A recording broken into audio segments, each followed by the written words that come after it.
Olá, olá, você, querido aluno que me segue aqui pelo meu canal no YouTube. Eu vou tratar agora do TRF5, Tribunal Regional Federal 5, a quinta região, sobre a redação, sobre os recursos administrativos que você tem que fazer e sobre a abordagem da redação convencional. Não vou falar da discursiva agora, vamos tratar disso em outro momento. Mas eu quero começar a discussão aqui em relação à abordagem dessa banca, legal, os critérios de correção e a proposta, o que você tinha que ter feito e o que você vai esperar na hora do recurso administrativo em relação à nota, o que esperar desses recursos administrativos. Então, eu vou dar uma orientação geral aqui para vocês, começando pelo edital. Sem mais arengas e delongas, olha aqui, ó. Se você não se inscreveu no canal, por favor, se inscreva-se no canal, sininho, recomenda. Vamos lá, e comenta aqui, traga as suas dúvidas, porque isso é muito importante para o prof, legal? Saber as suas dificuldades.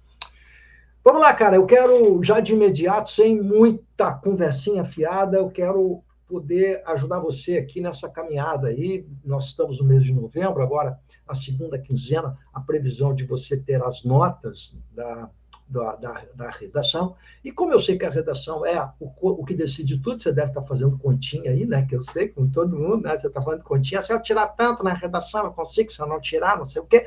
E vai ser aquela briga, porque você sabe que essa vaga vai ser disputada em décimos. Então, a redação sempre é o fiel da balança. Logo, investir em redação, em produção textual, hoje, as provas de concurso público todas que têm cargos com bons salários, passa necessariamente pela redação. Então, não adianta você dizer, eu não sei, eu não consigo, que ruim. Ou você encara esse problema, ou nós vamos ficar pendurados nesse pincel o resto da vida. Olha só. A gente sabe uma coisa que é básica, né? Quando a gente fala na produção textual, na redação, e aqui vamos entender, né? Nessa redação aqui tinha também a questão discursiva, legal? Que é o estudo de casos, que é outra coisa. Legal? Essa redação aqui é aquela redação que a gente chama de convencional. Portanto, quando eu falar de redação convencional, entendam, por favor, é a dissertação argumentativa. Que é a mais conhecida nesse universo de concursos públicos, que é um modelo, tipo de texto também, do Enem, muito popularizado no Enem. Então, é a dissertação argumentativa, como diz o próprio nome, é uma argumentação. Legal? Mas essa é uma discussão que a gente vai ter a posteriori. Vamos olhar aqui o que diz. Olha, os critérios são mais ou menos universais. O que você precisa entender é que um bom texto é um bom texto em qualquer banca de concurso público, não importa qual seja a banca. Legal? Mas esses critérios de correção aqui, eles precisam aparecer exatamente porque é uma exigência até mesmo do concurso público. Você precisa ser específico na avaliação e eu preciso saber pelo que eu estou sendo avaliado. Eu sei que, na maior parte das vezes, a galera que vai fazer essas questões de redação nem olha direito para critério, né? Você tem que aprender a olhar. Você tem que aprender para depois não começar no chororô querendo entrar com recurso na justiça, como está acontecendo com o CNU agora. Então, você tem que aprender. Então, vamos lá. Progressão. Grau de informatividade e coerência. Então, o texto tem que ser coerente e aqui se vai analisar a informação, o tipo e a qualidade da informação. Ali, no segundo item, que vale 2 pontos, né? Então, você tem aqui 10 pontos ao todo da redação. Legal? A qualidade do conteúdo. O que é isso? Capacidade do candidato para selecionar, relacionar, organizar e interpretar fatos, informações, opiniões e argumentos em defesa de um ponto de vista, demonstrando conhecimento dos mecanismos linguístico-discursivos necessários para a construção do texto. Isso aqui está muito parecido com o critério do Enem, que é justamente a competência 3 que trata de conteúdo. Então, quando eles tiram aqui, praticamente é um recorte e cola. Né? São os mesmos verbinhos, selecionar, relacionar, organizar, interpretar. Então, andaram bebendo na fonte do Enem aqui, que é a competência 3, que trata exclusivamente da sua capacidade de argumentar. Não pode haver falhas na argumentação, a argumentação tem que ser completa, como você relaciona. Lembra que uma dissertação argumentativa, ela analisa fundamentalmente a sua capacidade de fazer ligações. É isso que é fundamental. Legal? Bom, aí eu tenho que isso vale 3 pontos. Mais 3 pontos vale aí a coesão. E aqui o que a gente sabe sobre coesão? Só bota aqui. Uso adequado e expressivo de recursos linguísticos com a atividade de composição textual. Não explica o que é coesão, o que vai ser cobrado, se vai ser aquela mesma levada de enência, intraparágrafos, interparágrafos, aqui não traz nenhuma nomenclatura. Então a gente fica pensando assim, que a coesão é um monte de coisa. Então é um critério extremamente subjetivo. Isso aí, na régua de avaliação, no espelho que eles vão dar para vocês, e tem de dar um espelho detalhado, vai ter que constar o que eles compreendem como coesão, senão você fica sem saber. Legal? E, por último, claro, entra a parte toda da língua portuguesa, a formalidade. Essa formalidade você não vai imaginar que é usar palavras difíceis, não é isso. Né? Sempre que a gente fala norma padrão, formal, nível formal de linguagem, o cara imagina que tem que usar uma palavra complicada. Não é isso, cara. Legal? Isso aqui é usar a norma culta. A norma culta é a norma vigente. Você não vai usar a oralidade, você não vai usar gírias, e, naturalmente, entra toda a parafernália gramatical aqui. Isso vale também 2 pontos. Agora, a gente não sabe o que desconta, quando desconta uma crase, por exemplo, uma vírgula. Então, como sempre, os editais deixam um monte de lacunas aqui. Ah, isso é normal, e essa é uma briga que eu tenho. Não sei por que eles não fazem igual o Enem, já que eles bebem na fonte do Enem, de detalhar para o candidato, fazer um pequeno manualzinho detalhando o que vai ser cobrado, quanto vale cada parte. Isso é a transparência. Os caras não aprenderam a ser transparentes. Então, temos 10 pontos postos aqui. Você viu que a parte gramatical, portanto, vale 20% da nota, vale 2 em 10. Legal, a parte de conteúdo vale bem mais. Mas é bem verdade também, você precisa atentar a isso que eu vou dizer agora, né? Uma coisa tá, a gente faz essa seleção de 4 elementos aqui, né? É feita essa seleção aqui, analítica, né? Porque é uma forma de você auxiliar o avaliador no momento da avaliação para ele ter mais facilidade em atribuir uma nota. Mas a gente sabe de antemão que esses elementos todos estão interligados. Como assim, prof? Por exemplo, né, o candidato que erra muita parte gramatical, vírgula, crase, ortografia, ele também não sabe os elementos coesivos, ele também não sabe argumentar, ele tem dificuldade em estruturar um texto dissertativo. Quer dizer, uma coisa está ligada à outra. Legal? Então, não são coisas estanques em absoluto. Bom? Legal? Tá. Feito isso, vamos para o ponto central agora. Quando você receber sua nota, você vai ter de receber sua nota avaliada nesses 4 critérios, e você vai ver, então, no recurso administrativo, onde você perdeu pontos para fazer o questionamento. Tá? Então, aqui vem a sugestão do prof. Tá? Legal? Olha só. Vamos imaginar que você vai sair lá, a gente tem que saber quantos desvios eu posso ter para conseguir a nota máxima, por exemplo, na parte gramatical. Então, quantos desvios eu posso ter? Não é? Então, se eu tiver um desvio, já perco pontos. Quantos pontos eu perco? De quanto em quanto vale 0,20, 0,10? A gente tem que saber isso. Legal? Então, assim, se você não conseguir os 2 pontos em gramática, a gente precisa observar no seu texto onde você perdeu esses pontos em gramática. Eu vou ter que achar nos textos os desvios para saber exatamente. Né? Então, eu sei que, por exemplo, CESP Brasília aponta, sinaliza na linha onde houve o desvio. Então, fica muito mais fácil, CESP Brasília, tá? Aqui, a gente não sabe o que vai acontecer. Legal? Eu tenho medo dessa banca aqui, medo. Mas vai lá. Então, isso é a primeira coisa, legal? Bom, se descontar para vocês o item, por exemplo, conteúdo, você tem que saber por que descontaram o conteúdo. Descontaram o conteúdo. O conteúdo valia 3, me deram 1,5, perdi 1,5 ponto. Mas por que eu perdi 1,5 ponto? Né? Então, na régua ali vai dizer, olha, para você conseguir a nota máxima, você teria que abordar tais e tais e tais e tais e tais coisas. Legal? Tudo bem?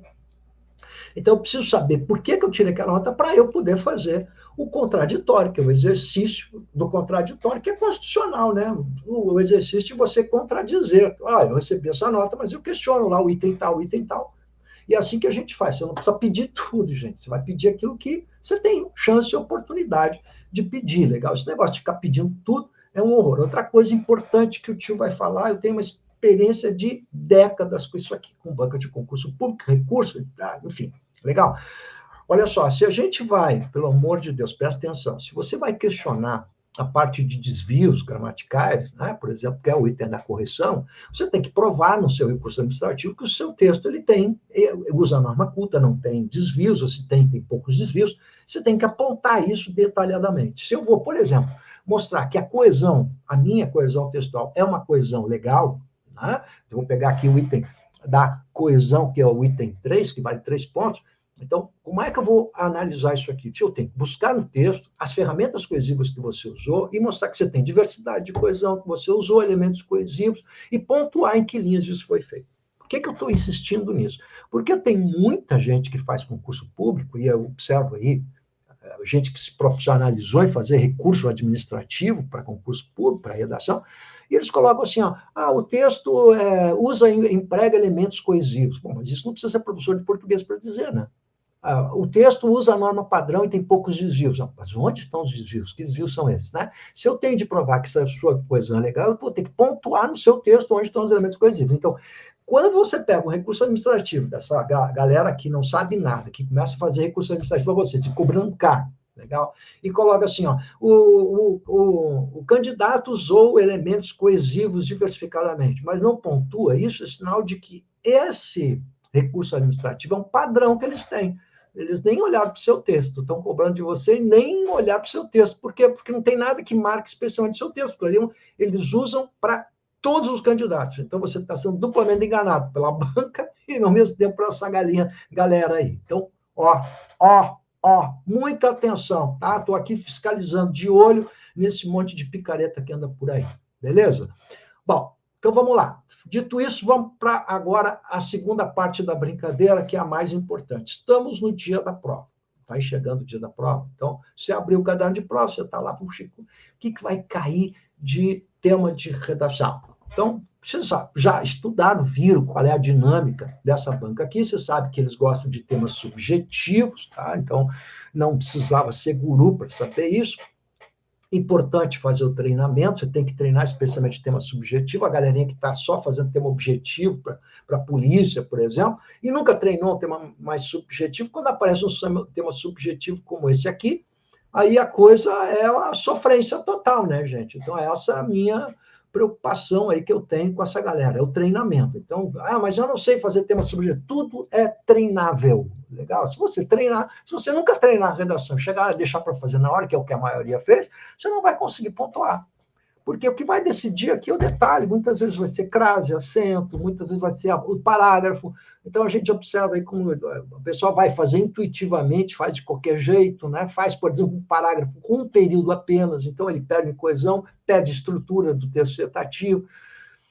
Então, não é assim que se faz uma dissertação. Então, a gente pega muita gente aí que bastava treinar algumas redaçõezinhas para conseguir uma nota legal e melhorar a sua condição, porque vai ser isso, vai ser decidido por décimos. Aí faz de qualquer maneira, não treina, deixa para a última hora. Eu sei como é que funciona a redação. Se vocês não tomarem consciência de que a redação hoje ela é decisiva, legal, vão continuar tentando e vai morrer na praia. Aí vai fazer recurso administrativo, vai entrar na justiça, isso não adianta. O melhor investimento é em conhecimento, que esse você não perde, legal? Então, estou no dia da prova, vou mergulhar na proposta de redação. Presta atenção em mim aqui. Pensar a cultura em meio à diversidade do território brasileiro, o negócio é cultura, é sempre um grande desafio. Então, uma afirmação inicial é um desafio. Nesse sentido, considerando sua visão de mundo, bem Enem, né? Considerando sua visão de mundo, quer dizer, você vê que você está livre para poder argumentar, quando eu boto considerando sua visão de mundo, você não está preso aos textos de apoio. Isso não é uma prova discursiva nem estudo de caso, que você é amarrado ao caso, e amarrado à legislação, e amarrado ao conteúdo programático. Legal?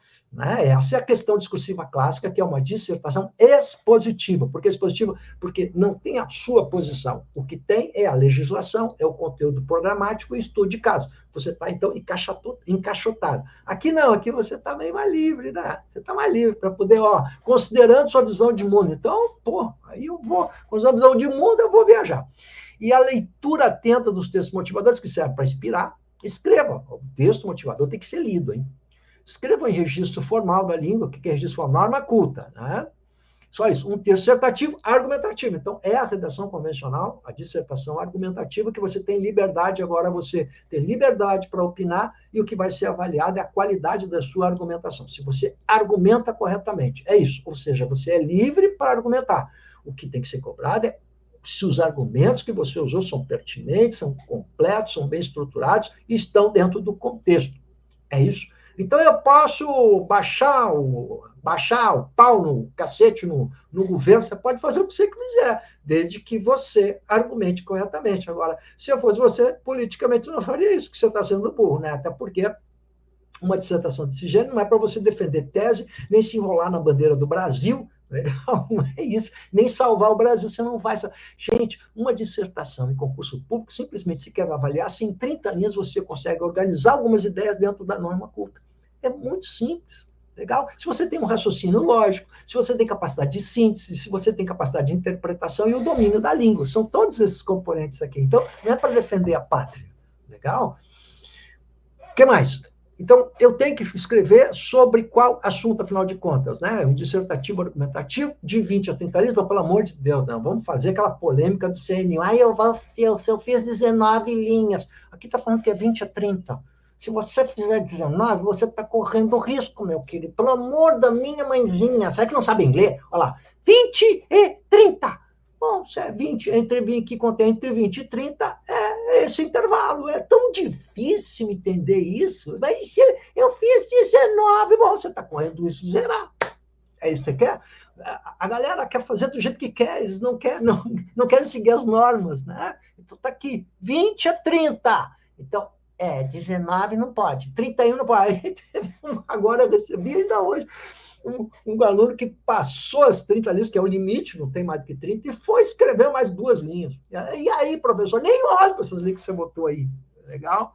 Nem olha. Tem que ver no edital se pode anular. Se diz no edital que se você não respeitar o número de linhas, você vai ser eliminado, você corre o risco de ser eliminado. Eu nem me lembro se lá fala isso, mas tem os critérios para zerar, sim. Legal, o edital. Tem os critérios para zerar, sim.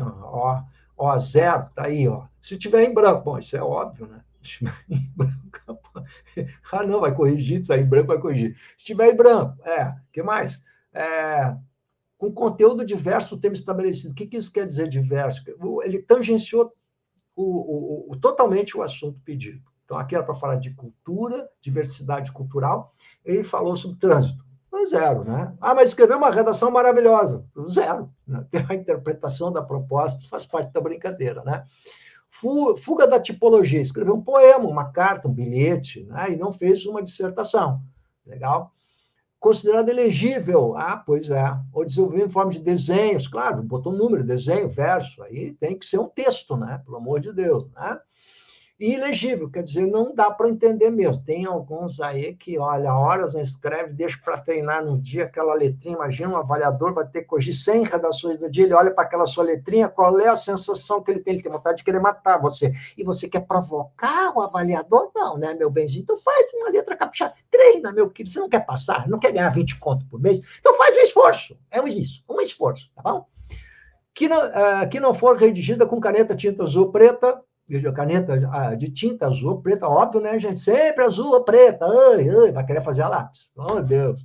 Que apresentar qualquer escrita, sinal, marca ou símbolo possibilita a identificação do candidato. Não se pode identificar, nem no recurso administrativo, você pode verificar no corpo do texto, né? Ou seja, o avaliador não pode saber quem ele está avaliando, né? Aqui, que estiver extensão ínfima e inferior ao mínimo de linha estabelecido. Superior não fala nada, né? Mas a menos do que 20. Então, se tiver menos do que 20, zero. Aí você vai fazer 19 e vai dizer, eu fiz uma redação brilhante, mas vão anular minha redação? Bom. Mas não pode essa banca. Aí começam as polêmicas, né? Eles querem defender tese. Está lá escrito, não pode ter menos do que 20. Está claro isso? Tá. Entendi, prof. Muito bem. Agora, vamos lá. Então, o que eu tenho que escrever aí, professor? Vamos ver os textos de apoio. A construção, eu vou ensinar você a fazer isso aqui. Ó. Quando a gente fala de dissertação argumentativa, presta atenção agora, que eu vou interpretar corretamente a proposta. Isso que eu vou dar uma aula agora aqui, meu queridão, que você nunca teve, tá? Então, presta atenção. O pessoal que aprendeu a fazer redação esqueleto, quer dizer que não aprendeu, né? Não aprendeu. Legal? Primeiro, por que redação esqueleto não funciona aqui nessa banca, gente? Por um simples motivo que essa banca aqui, ela trata de temas extremamente subjetivos. Quando ela traz esses temas subjetivos, ela está sinalizando que não quero redaçãozinha esqueleto, não. Que é aquela redação do Enem que sempre é um assunto objetivo da realidade palpável, da social do Brasil, econômica, enfim, de modo geral, uma realidade brasileira. É um problema sempre apontado e, por isso, uma intervenção. Legal? Pelo amor de Deus, você não vai fazer intervenção aqui. Se você tem um professor que está indicando intervenção aqui, intervenção do quê, gente? Pelo amor de Deus, não é um tema objetivo, você vai intervir, nem pede, o edital não pede intervenção, o edital não pede repertório. Então, vendem para vocês repertório só para vender. Foge dessa gente, pelo amor de Deus, que fala em concurso por repertório de intervenção. Isso é Enem.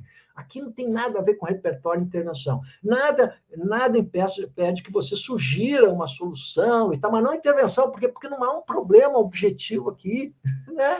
Então, aí ele aprendeu assim, esqueleto, e quer mandar aquele esqueleto. Gente, se você continuar com o esqueleto, quem vai virar esqueleto é você.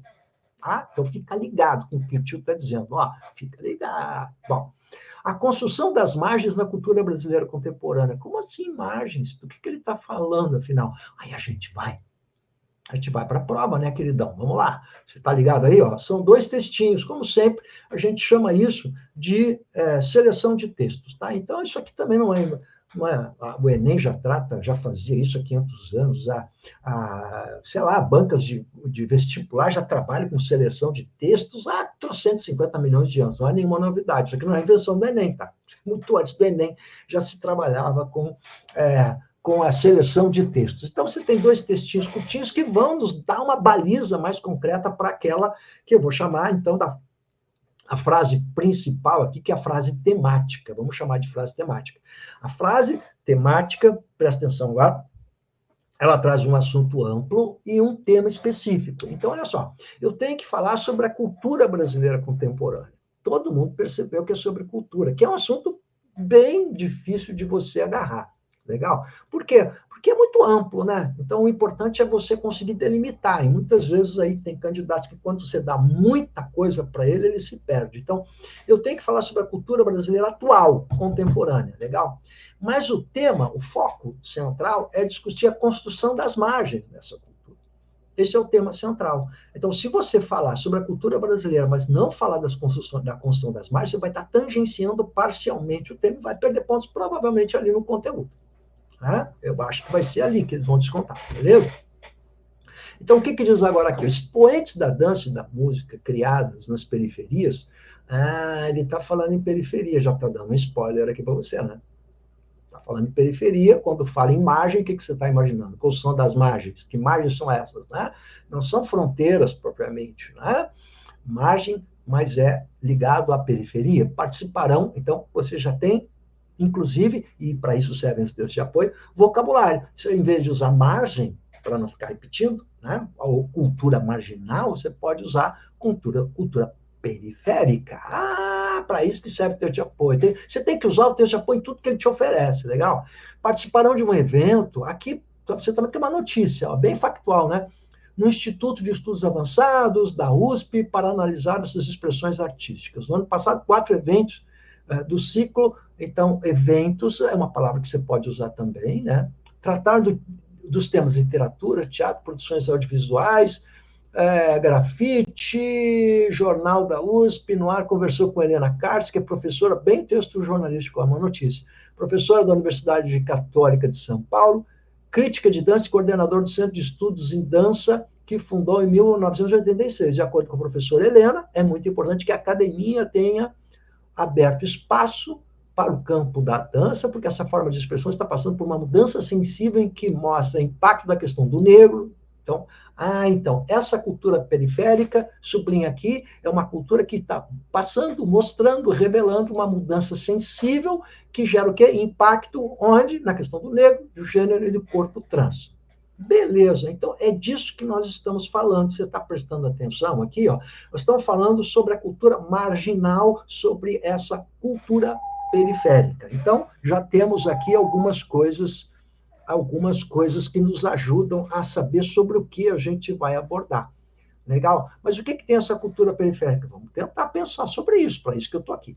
Vamos ver o texto 2, o que a gente pode aproveitar. Mas será que a cultura é somente aquilo que aparece na TV?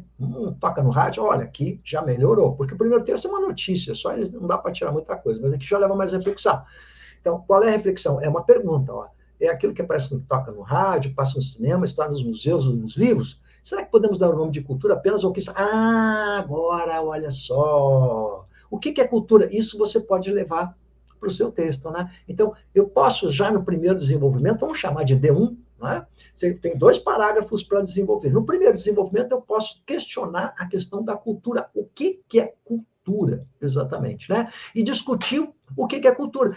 Aí responder essa pergunta. A cultura é o que aparece na TV, no rádio, passa no cinema? É isso que é cultura?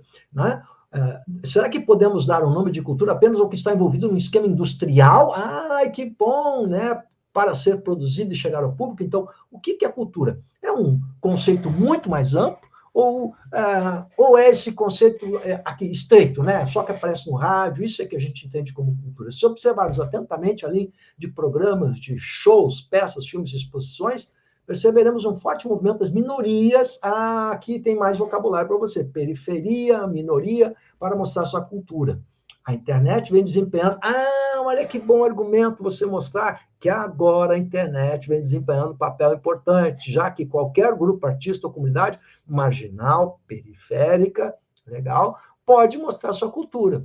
É isso, né? E pode expor seu trabalho. Muitos bons artistas antes não tinham a chance de levar ao público sua obra por não terem sido selecionados pelo concorridíssimo mercado cultural, ou seja, museus, gravadores, cinema. Então, existe um mercado cultural, que é esse que aparece, que toca no rádio, legal, e existe um mercado marginal, legal. Então, o que a gente pode estruturar? Você precisa agora, diante da interpretação, você interpretou corretamente, eu tenho que falar sobre a cultura marginal, periférica, legal? Eu posso, num parágrafo, discutir o que é cultura, mostrar que existe um padrão industrializado de cultura, portanto, existe um erro na definição do que seja cultura, e terminar esse parágrafo abordando que existem outras espécies de culturas que são marginais e que não tem esse espaço nas grandes mídias ou nos veículos de comunicação. E aí eu vou mostrar a importância dessa, porque é esse o tema que está sendo pedido, né? Olha lá, a construção das margens. Como se constrói essa cultura marginal? Agora, ela está potencializada, né? Ela sempre existiu, mas agora está potencializada pelas redes sociais, pela internet, pela tecnologia de um modo geral, que dá visibilidade, eu estou falando do segundo desenvolvimento, visibilidade a essa cultura. É legal? A esse tipo de trabalho. Então, a dança, o teatro, marginais que antes não tinham espaço, agora a internet, em função dessa tecnologia toda, tem muito mais espaço de divulgação, de demonstração disso. Então, a gente tem uma possibilidade, e aí vamos para a conclusão, de uma mudança do que conceitualmente se imagina seja a cultura. Um espaço muito mais amplo agora para um outro tipo de cultura, não é? Ou seja, a cultura local precisa ser privilegiada, né? A cultura tem que ser vista como algo amplo, geral, legal? E não algo restrito apenas a show business, ao que é consumido pela mídia tradicional, legal? Então, cultura é muito mais ampla. Bom, tá aí um tema maravilhoso, mas é um tema que vai levar a uma reflexão e você vai dizer assim, mas por que esse tema tão subjetivo assim? Justamente para você fechar a porta para aquela redaçãozinha pré-pronta, porque você está vendo que a redação esqueleto que não vai funcionar. Então, é fechar a porta para a redação esqueleto, ou seja, o que se quer aqui é um aluno que faça uma reflexão mais a fundo desses problemas aqui, que você está vendo, que visivelmente são problemas mais reflexivos, por isso mais subjetivos, que exigem um padrão de candidato que saiba refletir com mais profundidade. Então, isso aqui está posto. Legal. Então, o que você tinha de abordar para conseguir nota máxima? Você tinha que abordar a questão da cultura brasileira e, em especial, a questão dessa cultura, da construção dessa cultura marginal. Né? E o que ela pode agregar como cultura, valorização do povo, né? E aí eu posso também, na conclusão, se eu quiser, falar da diversidade cultural desse país riquíssimo, que tem de ser explorada também, e hoje ela é potencializada, essa diversidade, de outra maneira, né? Não é aquela comercialização barata que é feita pela mídia tradicional, por exemplo. Você tem, então, abordagens múltiplas para fazer, mas primeiro você precisa interpretar, depois você precisa planejar. O que passa o planejamento? Você tem 4 parágrafos que você está enxergando aí. Vamos estabelecer isso como padrão lógico, legal? Nos 4 parágrafos, 2 desenvolvimentos, você tem que saber o que vai no desenvolvimento 1, o que vai no desenvolvimento 2. Separar, portanto, e planejar o que você vai colocar em um e outro para depois fazer o rascunho e nem pensar em fazer aquilo que você está acostumado a fazer, que é baixar um espírito lá, parece que está psicografando, já sai fazendo rascunho sem ter planejamento. Legal? O que eu vou colocar no desenvolvimento 1, o que eu vou colocar no desenvolvimento 2? Então, eu vou trabalhar o quê? Conceito de cultura. Tem vários elementos aqui, que é o conceito de cultura, a internet, a importância da cultura, tem vocabulário para você usar. Legal? Então, questionar a questão cultural, questionar o que é o padrão cultural, essa cultura consumista, né? E a construção e a importância de uma construção de uma cultura à margem periférica para dar conta da diversidade. E mostrar que hoje a gente tem a tecnologia a favor. Então, você não vai me dizer que não tinha assunto para isso. Tinha. Por que você não fez? Porque não planejou, porque não treinou. Legal? E talvez isso tenha sido, ou essa tenha sido a principal dificuldade. Fica a dica aí para vocês. Então, professor, estou pensando em fazer recurso administrativo. Então, manda aqui o seu recadinho, se você vai fazer recurso administrativo, que eu vou ajudar você a orientar. Manda a sua redação, o prof faz um exame preliminar da sua redação, sem custo nenhum, para ver se aquela nota é justa ou não, para você entrar ou não com recurso administrativo. Sou eu que trabalho nessa correção, sou eu que faço os recursos administrativos, isso não é terceirizado, meu trabalho é artesanal. Então, vamos lá, estamos juntos. Meu papel aqui é ajudar vocês. Vamos nessa?